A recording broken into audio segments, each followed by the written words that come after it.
बिस्मिल्लाहिर्रहमानिर्रहीम। अस्सलाम वालेकुम नादरीन, आप यूट्यूब चैनल देख रहे हैं। मैं इमरान ख़ान हूँ। आपको आज एक कॉलम पढ़ के सुनाना है। ये मोहम्मद हनीफ़ साहब का कॉलम है और ये BBC के अंदर लिखा है। मोहम्मद हनीफ़ साहब सीनियर सहाफ़ी हैं और तज्ज़ियाकार भी हैं और ये कॉलम इनका मुझे बहुत पसंद आया। वैसे जो खूबी है मोहम्मद हनीफ़ साहब की तहरीरों में वो ये है कि वो बड़े सादा अंदाज में, बड़े आम फहम अंदाज में वो बड़ी गहरी बात कर देते हैं। मैं अक्सर उनकी तहरीरें पढ़ता हूँ और मुझे ये वाली तहरीर बहुत पसंद आई, तो इसलिए मैं आपको पढ़ के सुना रहा हूँ। और ज़्यादा पसंद आने की वजह भी ये है कि मेरे पॉइंट ऑफ व्यू के बहुत करीब है, तो इसलिए मैं आपको ये पढ़ के सुना रहा हूँ। लेकिन उससे पहले जो इमरान खान साहब ने कहा, अच्छा उनका जो ये जो कॉलम है या जो तहरीर है मोहम्मद हनीफ़ साहब की, इसमें इंफॉर्मेशन भी है और इसमें कुछ चीज़ों की खबर भी है और कुछ खबरों की तस्दीक भी है। वो आपके सामने आ जाएगी, ये इंपॉर्टेंट है। अच्छा, इमरान खान साहब का एक स्टेटमेंट है, उससे पहले मैं आपको वो बता दूं, ये रिपोर्ट हुआ पूरे पाकिस्तान में। उन्होंने कहा, एक जुमले का है, लेकिन इससे आपको आइडिया हो जाएगा कि मामला कहाँ जाके फंस गया, कहाँ पे रुका हुआ है। इमरान खान साहब ने कहा कि मैंने कोई डील नहीं करनी, कौम को वाज़े बता दूं, आपकी आज़ादी इनसे छीन कर वापस आ रहा हूं इंशाअल्लाह। ये इमरान खान साहब ने कहा कि मैंने कोई डील नहीं करनी, कौम को वाज़े बता दूं, आपकी आज़ादी इनसे छीन कर वापस आ रहा हूं इंशाअल्लाह। ये जी इमरान खान साहब ने कहा। अब आइए कि अडियाला से ऑक्सफोर्ड तक, ये मोहम्मद हनीफ़ साहब का कॉलम है। वो लिखते हैं कि ज़िंदगी में अंग्रेज़ी की जो पहली ज़ख़ीम किताब पढ़ी थी उसका नाम था द ग्रेट स्केप। इसमें इन कैदियों की कहानियाँ थी जो दुनिया की महफूज तरीन जेलों से फ़रार होने में कामयाब हुए। कोई जेल के गार्ड का बेस बदल कर भागा, किसी ने अपने आप को धोबी की वैन में छुपाया, एक ज़हीन कैदी बिस्तर की चादर से हैंग ग्लाइडर बनकर, वो ऐसे छलांग मार देना ऊपर से कपड़ा बांध के, जेल की फसील के ऊपर से प्रवास कर गया। लेकिन ज़्यादातर कहानियों में कैदी साल हा साल तक खामोशी से एक सुरंग खोदते थे, अक्सर पकड़े जाते थे, लेकिन कुछ खुशकिस्मत अपनी आज़ादी पा लेते थे। जो पकड़े जाते थे वो जेल वापस आते ही एक और सुरंग खोदने की तैयारी शुरू कर देते थे। कहानियों का सबक यही था कि अगर कैदी का जज्बा सच्चा हो तो दुनिया की कोई जेल उसे फरार होने से नहीं रोक सकती।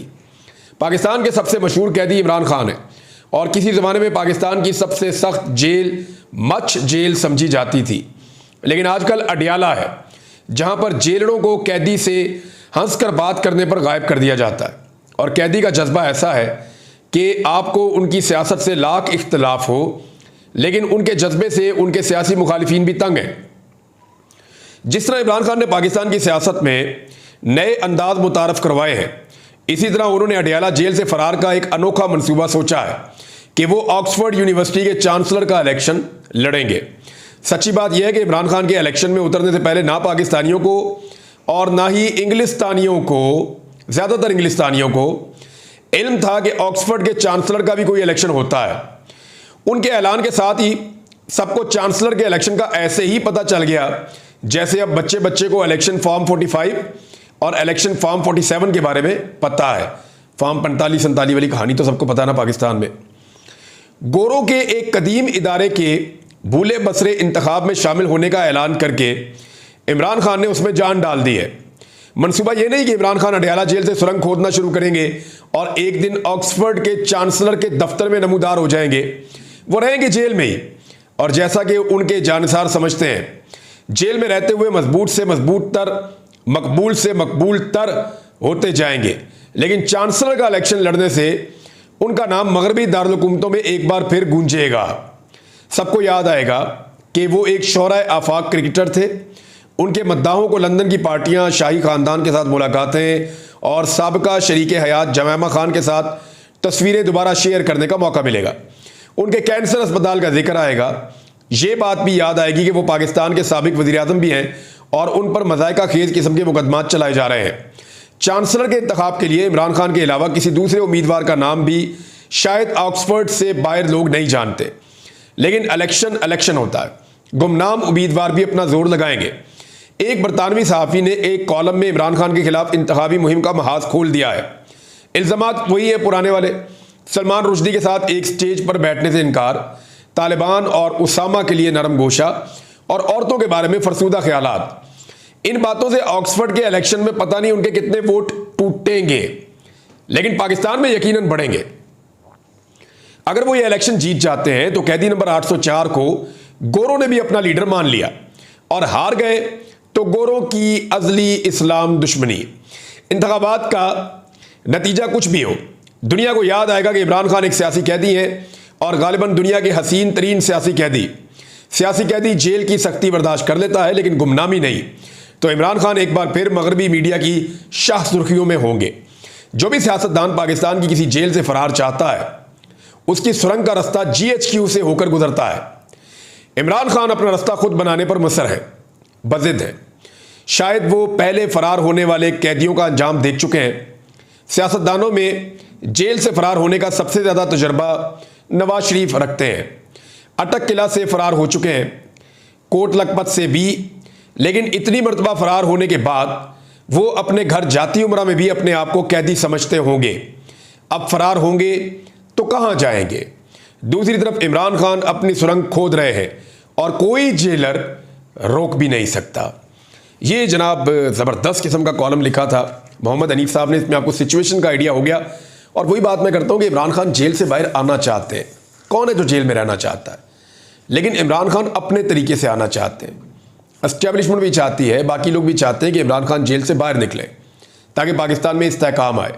लेकिन मामला ये है कि अगर इमरान खान साहब बाहर निकलते हैं एस्टेब्लिशमेंट के तरीके से, तो तभी वो राज़ी हैं इस मामले पे। वो चाह रहे हैं जैसे बाकी सारे सर नीचे करके बाहर आ जाते हैं, वैसे ही बाहर आ जाएं, सर झुका के बाहर आ जाएं। लेकिन इमरान खान कहते हैं जी बड़ा वाला फाटक खोलो, मैंने सर नीचे नहीं करना। मैं जेल के अंदर जिस इज्जत के साथ गया हूं, मैं उसी इज्जत के साथ बाहर आऊँगा। और इमरान खान साहब का कद वैसे भी बहुत बढ़ गया जेल के अंदर रहने की वजह से, तो अब तो उस छोटे दरवाजे से वो गुजर भी नहीं सकते जो एस्टेब्लिशमेंट ने और हुकूमत ने मिलकर बनाया है।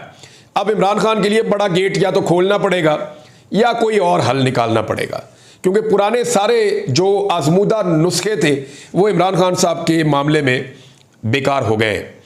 एक और ख़बर है जी, और वो शहबाज शरीफ के इस्तीफे के हवाले से एक इंकशाफ किया है आमिर डोगर साहब ने। आमिर डोगर साहब जो हैं वो पाकिस्तान तहरीक इंसाफ के मेंबर कौमी असम्बली हैं और माजी में मुख्तलिफ ओहदों पर भी रहे पाकिस्तान तहरीक इंसाफ के। इमरान खान साहब के दरीना साथी हैं। उन्होंने एक जगह दावा किया कि पिछले हफ्ते शहबाज शरीफ साहब जो हैं वो इस्तीफ़ा दे रहे थे। उन्होंने कहा जी 2 हफ्ते पहले शहबाज शरीफ साहब इस्तीफ़ा दे रहे थे, पीपल्स पार्टी अगर हाथ हटा ले तो सुबह हुकूमत ख़त्म हो जाएगी। देखिए ये हो सकता है किसी जगह शहबाज शरीफ साहब ने धमकी लगाई हो और पीपल्स पार्टी के ज़रिए से ये बात आमिर डोगर साहब तक पहुँच गई क्योंकि असम्बली के अंदर ये आपस में बैठते हैं तो एक दूसरे से बातें भी कर लेते हैं। हो सकता है शहबाज शरीफ ने कहा हो किसी मौका पर पीपल्स पार्टी को, क्योंकि उन दिनों में मुझे याद है पीपल्स पार्टी की और शहबाज शरीफ साहब की मुलाकातें हो रही थी। पंजाब के अंदर शेयर मांग रहे हैं। अब मरियम नवाज और नवाज शरीफ पीपल्स पार्टी को पंजाब में शेयर देने के लिए तैयार नहीं है। शहबाज शरीफ साहब कहते हैं जी आप दे दें शेयर। उधर पीपल्स पार्टी ने इनके सर पर डंडा मारती है बार बार शहबाज शरीफ के। पीपल्स पार्टी ये कहती है कि लूट का माल है भाई पंजाब, ना आप जीते वहां पे ना हम जीते वहां पे, जीती तो पीटीआई है, तो लूट का जो माल है उसके अंदर आप हमें हिस्सा दें, हमने आपको हुकूमत बना के दी हुई है। वो बेचारे सही बात करते हैं। इधर नवाज शरीफ और मरियम नवाज पंजाब में हिस्सा देने के लिए तैयार नहीं है। तो मे भी शहबाज शरीफ ने कहा हो कि ठीक है जी मैं रिजाइन कर देता हूं। तो ये तो एक धमकी है शहबाज शरीफ के पास, लेकिन देखें ये चलेगा नहीं मामला। और मुझे नहीं लगता शहबाज शरीफ साहब कभी भी संजीदा होंगे, क्योंकि अगर इन्होंने अब इस्तीफा दिया या सियासत इस वक्त खत्म की और ये इलेक्शन के अंदर गए, तो पीटीआई का जो बलडोजर है वो इनको रौंद के रख देगा और इनको लेने के देने पड़ जाएंगे। अब इनको एस्टेब्लिशमेंट भी इलेक्शन नहीं जितवा सकेगी। हालात वहां पे पहुंच गए हैं, पाकिस्तानी बहुत मोहतात हो गए हैं। अच्छा, जो पाकिस्तान तहरीक इंसाफ का जलसा है ना, उस हवाले से अब मुतजाद खबरें आ रही हैं। एक तो इरफान सिद्दीकी साहब ने एक बिल मुतारफ करवा दिया सेनेट में, तो सेनेट की जो कमेटी है उसने वो बिल पास भी कर दिया। अब बिल ये है कि इस्लामाबाद में जो भी जलसा करेगा बगैर इजाज़त के 3 साल के लिए अंदर, और अगर कोई दोबारा जलसा करेगा बगैर इजाज़त के तो 10 साल के लिए अंदर। तो इस किस्म का बिल इरफान सिद्दीकी साहब, क्या ये सूट करता है उनकी शख्सियत को? यानी वो सहाफ़त की है और सहाफ़ी जो हैं वो कम से कम ये ख्याल रखते हैं कि जमहूरियत होनी चाहिए, जमहूरी इक़दार होनी चाहिए। तो एहतजाज का एक हक़ होता है, पॉलिटिकल गैदरिंग्स का एक हक़ होता है, और जो जमहूरी सियासी निज़ाम होता है उसके अंदर ये बुनियादी और बेसिक चीज़ें होती हैं, इनके बगैर मुकम्मल नहीं होती आपकी जमहूरियत। और वो उसके ऊपर ऐसी कदगरे लगा रहे हैं, ऐसी पाबंदियाँ लगा रहे हैं कि जी आप जलसा बगैर, अब डीसी फैसला करेगा कि एक पॉलिटिकल पार्टी ने जलसा करना है या नहीं करना। वो डीसी की औकात ही कुछ नहीं है। उसको जो ऑर्डर आ जाएगा इंटीरियर मिनिस्ट्री से वो कहेगा जी नहीं करना। करना भी हो नहीं करना, वो 10 दफ़ा मना कर देगा तो क्या 10 दफ़ा जलसा नहीं होगा? यानी यहाँ अदालत के अहकामात होते हैं और दूसरी तरफ से उनको रद्दी की टोकरी में फेंक दिया जाता है, एक कमिश्नर की तरफ से, एक डीसी की तरफ से। तो ये उन्होंने कोशिश की है, लेकिन इसके बावजूद पाकिस्तान तहरीक इंसाफ कर रही है कि अब हम नहीं रुकेंगे। रऊफ हसन साहब ने स्टेटमेंट जारी किया अपनी पार्टी का, और पार्टी के मुख्तलिफ लोगों से मेरी बात हुई। उन्होंने कहा जी बहुत हो गई है, हम 8 सितंबर के जलसे से पीछे नहीं हट सकते।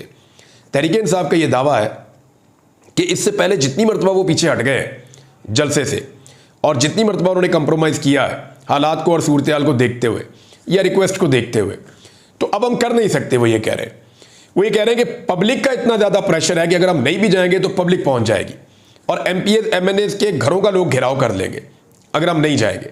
तो हमें हर हाल में पाकिस्तान तहरीक इंसाफ को अब ये जलसा करना पड़ेगा 8 सितंबर को। ये पाकिस्तान तहरीक इंसाफ की क़यादत अब खुलकर कह रही है। तो लेट्स सी हुकूमत कैसी सूरत हाल पैदा करती है। वैसे कंटेनर तो बेशुमार पहुंचाए हुए हैं इन्होंने इस्लामाबाद में, और इस्लामाबाद को कंटेनरिस्तान एक तरह से इन्होंने बनाया हुआ है। एक और ख़बर है जी, और वो खबर यह है कि बलूचिस्तान की सूरत हाल पे ऑल पार्टीज कॉन्फ्रेंस बुलाने का फैसला अपोजिशन ने किया है। इस पे जो बातचीत की वो असद कैसर साहब ने की, और उन्होंने ये कहा जी कि हमें मिलकर बैठना पड़ेगा, हम स्पीकर से भी बात करेंगे, बाकी सबसे बात करेंगे। बलूचिस्तान की जो सूरत हाल है इस पर फजलुर रहमान साहब भी ये कह रहे हैं। अख्तर मेंगल साहब का जो इस्तीफ़ा है उसके बाद सिचुएशन पहले जैसी रही नहीं। यानी आप अगर बलोच नौजवानों को देखें तो नौजवान बहुत सारे हैं, उनके पास नौजवान क़यादत भी मौजूद है, लेकिन उनके पास सीरियस उनके अपने इलाकाई सियासतदान मौजूद नहीं है, बड़े नाम मौजूद नहीं है। अब अगर अख्तर मेंगल साहब उनके साथ एंगेजमेंट करते हैं तो ये बहुत बड़ी पॉलिटिकल तहरीक हो सकती है बलूचिस्तान में, और ये एक प्रेशर भी है ना नौजवानों का, बलूचिस्तान के आम शहरियों का, वहाँ के जो पुराने रवायती सियासतदान हैं उनके ऊपर। तो अख्तर मेंगल साहब का जो डिसीजन है उसकी बहुत सारी रीजंस हैं, ज़्यादतियाँ हैं, जुल्म है। फिर सबसे बड़ी बात यह है कि उनके ऊपर जुल्म किया जाता है और शिकायत नहीं करने दी जाती। यानी वो जब बात करना चाहते हैं उनकी प्रेस कॉन्फ्रेंस नहीं दिखाते, उनको बात करने का मौका नहीं दिया जाता। तो जब आप उनको मौका नहीं देंगे बात करने का, वो अपनी बात पहुंचा नहीं सकेंगे अख्तर मेंगल साहब, तो उनके पास फिर वो ऑप्शन लेस हो जाते हैं ना। फिर वो सोशल मीडिया का सहारा लेंगे जिसको आप डिजिटल दहशतगर्दी कहते हैं। फिर वो नौजवानों के साथ मिलकर उस तहरीक का हिस्सा बनेंगे जिसको रोकने के लिए या जिसके साथ एंगेजमेंट के लिए वो बहुत ज़रूरी थे। यानी अख्तर मेंगल साहब जैसे लोग ही हैं ना, या उन जैसे आप 8-10 लोग इकट्ठे करें बलूचिस्तान से, उन्हें कहें कि नौजवानों को एंगेज करें और एक वफामत का माहौल बनाएं। लेकिन मेरे ख्याल में उनको दीवार के साथ लगाकर हुकूमत ने और रियासत ने अपनी मुश्किलात के अंदर इजाफा कर लिया है। IMF से नादरीन 2 खबरें, दोनों बहुत इंपॉर्टेंट हैं इकॉनमी के हवाले से। ये बहुत अहम चीज़ें हैं जो मैं आपके साथ अब शेयर करने जा रहा हूँ। एक तो IMF की जो पहली खबर है वो ये है कि जो शॉर्टफॉल है वो पूरा किया जाए। मैंने आपको पहले बताया था कि 111 अरब कम पाकिस्तान ने वसूल किए हैं रेवेन्यू में, यानी जो रेवेन्यू कलेक्शन करनी थी, जो टैक्स इकट्ठा करना था, उसमें 111 अरब कम वसूल किया 2 महीनों में। अब एक तीसरा महीना चल रहा है, इसके अंदर अगर आपने हदफ पूरा करना है तो 1200 अरब रुपये आपको इकट्ठा करना पड़ेगा। मुझे कैपेसिटी नज़र नहीं आ रही कि सितंबर के महीने में 1200 अरब इकट्ठा हो सके। उसकी वजह यह है कि पिछले 2 महीनों में जो पैसा इकट्ठा हुआ वो लगभग कुछ 1400-1500 के करीब है, इससे कम है मेरे ख्याल में, 1400 अरब रुपए के करीब है। तो अब 2 महीने में इतना इकट्ठा किया और एडवांस टैक्सेस लेकर इकट्ठा किया बहुत सारे लोगों से। तो अब जो है वो रेगुलर टैक्सेस के साथ 1200 अरब कैसे इकट्ठा करेंगे? एक तो ये बहुत मुश्किल है। दूसरी उनकी शर्त यह है कि जो 12 अरब डॉलर आपने कर्जा लिया हुआ है 3 मुख्तलिफ मुल्कों से, उसको रोल ओवर करवाएं। वो उसमें सिर्फ 1 अरब डॉलर जो है वो हुआ है रोल ओवर, बाकी 11 अरब डॉलर पड़ा हुआ है, वो भी होता हुआ दिखाई नहीं दे रहा। तीसरा जो है कि अपने अकाउंट के अंदर आप हमें 2 अरब डॉलर इजाफी दिखाएं। अब ये सारा पैसा कहां से इकट्ठा करें हम?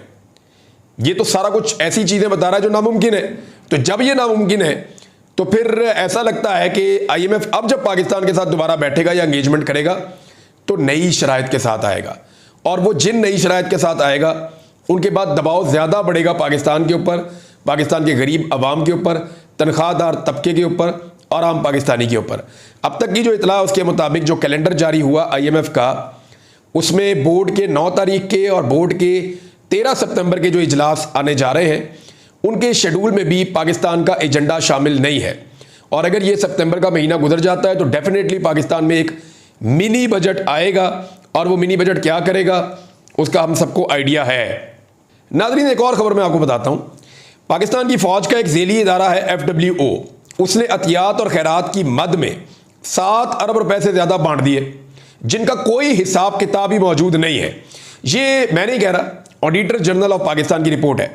ऑडिटर जनरल की रिपोर्ट 2023 और 24 में इंकशाफ हुआ है कि FWO ने बैरून मुल्क एक निजी कंपनी कायम की है। रिपोर्ट में कहा गया है कि एक निजी कंपनी में आर्मी अफसरान की खिदमात को प्रमोशन पेंशन के लिए शुमार होने वाली बाकायदा सर्विस नहीं कहा जा सकता। रिपोर्ट में यह भी कहा गया कि FWO ने हुकूमती मंजूरी के बगैर एक नया मनसूबा शुरू किया। ना तो इसके क़याम के सिलसिले में हुकूमत से कोई मंजूरी तलब की गई और ना ही खर्च शुदा रकम या मौसूल होने वाली आमदनी की तफसीलात महफूज की गई। यह भी नोट किया गया कि FWO ने 7,201 मिलियन रुपए इसके अतियात और खैरात कर दिए। लेकिन ऑडिटर जनरल का कहना है कि एक हुकूमती अदारा होने की हैसियत से FWO के पास खैरात देने का सरकारी इख्तियार नहीं है। मजीद कहा गया कि खैरात के मुस्तफ़ीद होने वालों की या जिन लोगों को यह खैरात दी गई है उसकी कोई फहरिस्त भी दस्तयाब नहीं है और ना ही इस खर्च के लिए किसी मंजूरी का सबूत था। FWO के ऑडिट के दौरान माली बयानात से देखा गया है कि बाकी चीज़ें पुरानी हैं, लेकिन मामला यह है कि इतने सारे पैसे खैरात कर दिए, अतिया कर दिए, लेकिन किनको दिए कोई रिकॉर्ड नहीं है। ये मामला ऑडिटर जनरल और इसके ऊपर ख्वाजा आसिफ साहब का ये उनका है पॉइंट। वजारत दिफा क्योंकि उनकी है तो उसमें उनको बताना चाहिए कि एक्चुअली यहाँ पे क्या हुआ, इतनी बड़ी पैसे खैरात में चले गए जो ऐसे नहीं जा सकते कानून के मुताबिक। एक और खबर यह है कि कपास की जो फसल है पाकिस्तान में उसमें 60% कमी हो गई है नाज़रीन। यानी हमें पहले ही कपास इंपोर्ट करनी पड़ती है अगर हमने अपनी मशीनें चलानी है तो। और गवर्नमेंट की ऐसी नाकस पॉलिसी है क्योंकि गंदम में इन्होंने किसान को बहुत बुरी तरह मारा है। जब किसान को गंदम में मार पड़ी तो उसके बाद पैसा था ही नहीं, वो अगली फसल लगाने के अंदर बहुत कमज़ोर हो गया था। तो किसान इतना कमज़ोर हुआ है और किसान को इतनी मार पड़ी है पाकिस्तान में कि कपास की जो पैदावार है उस हवाले से बताया जा रहा है कि 60% कमी हुई है कपास की पैदावार में। और सिंध और पंजाब के गुज़िश्ता माह के अगस्त में कपास की पैदावार में 60% तक की खतरनाक कमी पर टेक्सटाइल के शोबे में बहुत तशवीश की लहर दौड़ गई है। वो पहले ही बेचारे बहुत महंगी कपास इंपोर्ट करते हैं और अब पाकिस्तान के अंदर 60% कम हो गई है तो आपकी जो इंडस्ट्री है टेक्सटाइल की, जो पाकिस्तान की सबसे बड़ी इंडस्ट्री है, वो तो पूरी तरह इन्होंने डबो दी, यानी डेलिबरेटली कर रहे हैं। और एक और काम करने जा रहे हैं, जरा ये आप कार्रवाई चेक करें। मैंने आपसे कहा आपको बताऊंगा मैं कि शुगर का मामला, ये जो गन्ने की खरीदारी होती है ना, इसके ऊपर गवर्नमेंट का एक चेक होता है कि इतने रुपए में गन्ना बिकेगा और इस तरीके से बिकेगा, इतने दिनों तक आप उनकी पेमेंट करेंगे और फिर इतने रुपए की आप चीनी बेचेंगे। गवर्नमेंट ऑफ पंजाब ने अभी ये इतलात आ रही हैं, इनकी कंफर्मेशन भी आ जाएगी क्योंकि अभी इन्होंने कोई नोटिफिकेशन मंजर आम पे नहीं आने दिया। डिपार्टमेंट के अंदर से मुबैना तौर पे ये खबरें आ रही हैं कि इन्होंने फैसला किया है कि गंदम की तरह जैसे हमने छोड़ दिया था खुला किसान को, हम गन्ने के किसान को भी शायद छोड़ देंगे। और अगर इन्होंने गन्ने के किसान के साथ ये किया तो याद रखिएगा शुगर मिल मालिकान की जो है मौजें लग जाएंगी, क्योंकि ये सारे खुद ही शुगर मिलों के मालिक हैं। ये जितने भी जैसे IPPs हैं वो भी इनकी है, शुगर मिले वो भी इनकी है, सियासतदानों की, तो ये मिल के खाते हैं। तो तरीका वारदात इनका ये है कि अपनी मर्जी से गन्ना खरीदेंगे, जितना मर्जी सस्ता खरीदें, फिर अपनी मर्जी से रेट डालेंगे कि जी हमने तो बहुत महंगा खरीदा है, और अपनी मर्जी से फिर चीनी का रेट बढ़ाएंगे भी। ये जो स्कैंडल है इसके ऊपर मैं आने वाले दिनों में बात करूंगा। अब तक इतने, अपना ख्याल रखिएगा, अपने इस चैनल का भी। अल्लाह हाफिज़।